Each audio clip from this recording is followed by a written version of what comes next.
Dikisahkan dari sebuah kampung yang sohor akan kekayaan penduduknya dari hasil jalan praktik pesugihan. Terkecuali dua orang penduduk, mereka adalah sahabat dari kecil, sudah terbiasa dengan hidup miskin dibandingkan dengan para penduduk yang lainnya. Sebut saja mereka berdua dengan nama Mang Casmud dan Mang Topa. Pekerjaan mereka adalah tukang kulit tani. Penghasilannya sangatlah tidak mencukupi biaya hidup anak dan istrinya. Setiap hari mereka makan seadanya.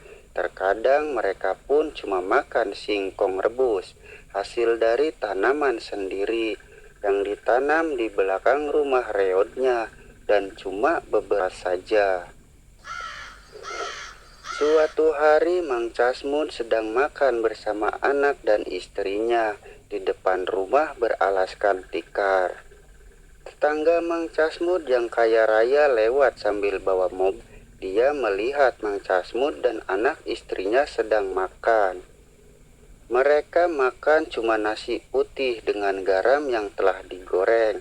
Tetangga Mang Casmud pun turun dari mobil mewahnya, menghampiri mereka yang sedang makan. Tetangga Mang Casmud pun memberinya uang, karena tetangga Mang Casmud merasa iba dan kasihan. Lalu Mang Casmud pun menerima pemberiannya. Namun setelah tetangganya pergi, Mang Casmud membuang uang itu. Mang Casmud takut keluarganya jadi tumbal pesugihan. Dan setelah itu waktu pun berganti malam.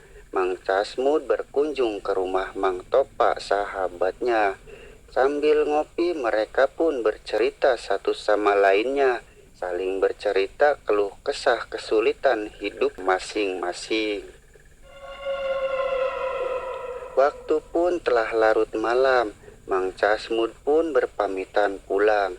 Mang Casmud pulang sendirian, di tengah jalan tercium wewangian seperti dupa dan kemenyan, dan terdengar suara-suara menyeramkan seperti rintihan dan raungan. Mang Casmud sudah terbiasa dengan hal-hal demikian, tidak takut sedikit pun. Karena Mang Casmud tahu tetangga-tetangganya sedang ritual pesugihan. Setelah sampai di rumah, Mang Casmud pun tidak bisa tidur, kepikiran obrolan Mang Topa waktu ngopi bareng. Mang Topa mengajak untuk ikutan tetangga yang lainnya memuja setan praktek pesugihan. Sampai fajar Mang Casmud tidak bisa tidur. Setelah pagi Mang Casmud pun pergi ke sawah orang, kuli nyangkul bersama Mang Topa. Setelah siang mereka beristirahat di bawah pohon besar dan melanjutkan obrolan semalam. Akhirnya Mang Casmud setuju dengan ajakan Mang Topa semalam ikut praktek pesugihan.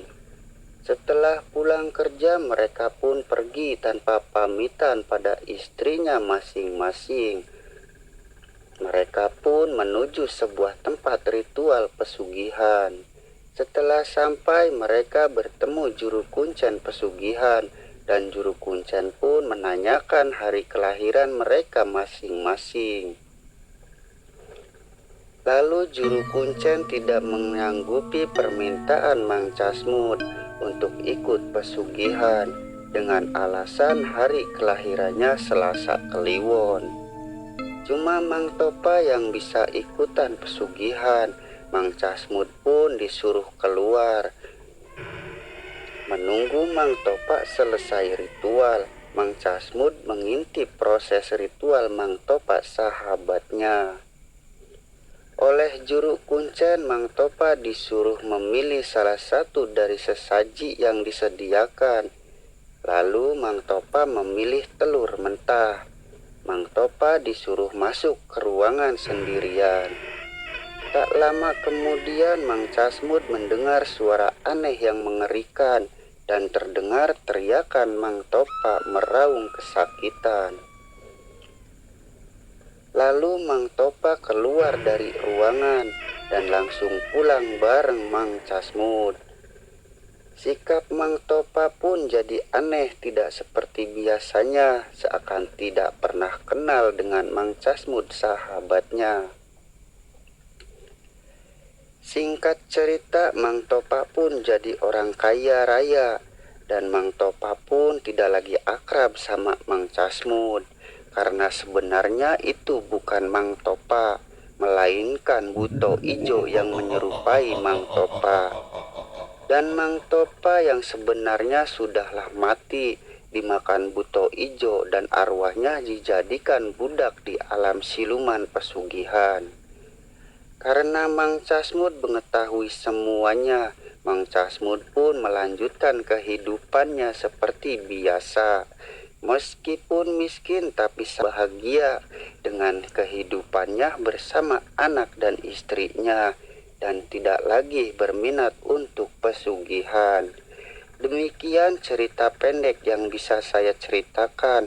Sampai jumpa di video selanjutnya.